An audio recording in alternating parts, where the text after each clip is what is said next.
Lagoon. Joseph Conrad.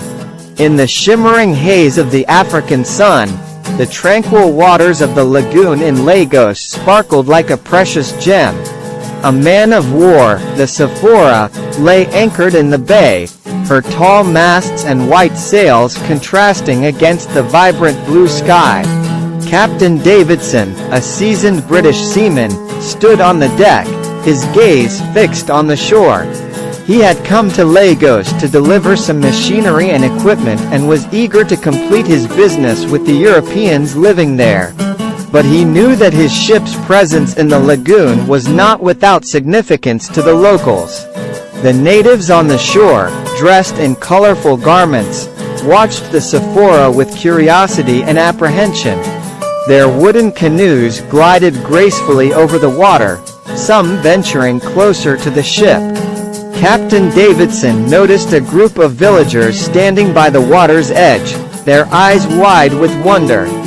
As the captain prepared to go ashore, he couldn't help but think of the peculiar rumor he had heard about a white man living amongst the native population. He dismissed it as a mere superstition, but the idea intrigued him nonetheless. Once ashore, Captain Davidson was greeted by Mr. Burns, a British merchant who had been living in Lagos for many years.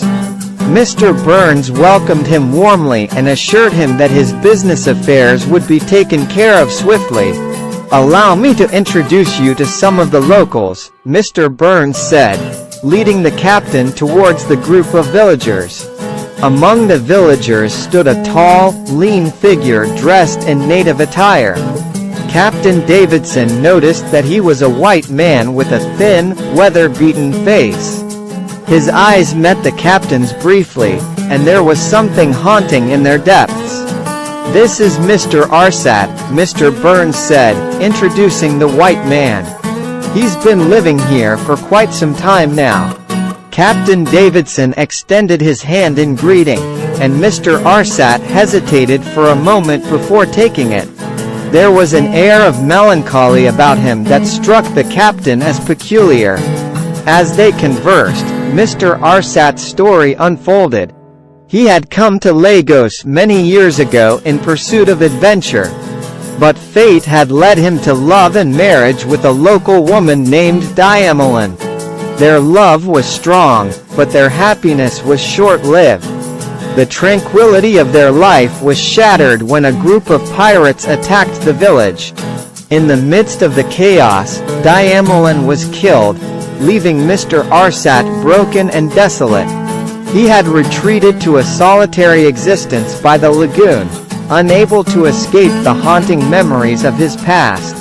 "I come here often to find solace in the stillness of the water," Mr. Arsat said, his voice tinged with sadness. "The lagoon is a sanctuary where I can be alone with my thoughts."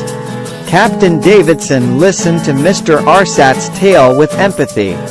He could sense the deep pain and longing that weighed heavily on the man's heart. Days passed, and Captain Davidson's time in Lagos drew to a close. He had conducted his business with the locals, but his thoughts often turned to Mr. Arsat and the tragic love he had lost.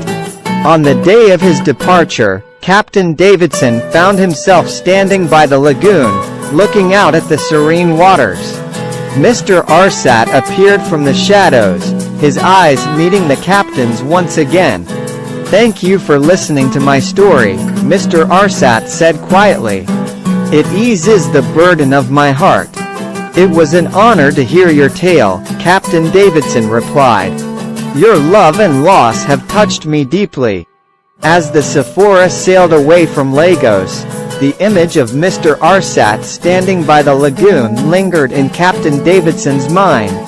He knew that the tragic love story he had encountered would stay with him forever, a reminder of the fragility of life and the enduring power of love in the most unexpected places.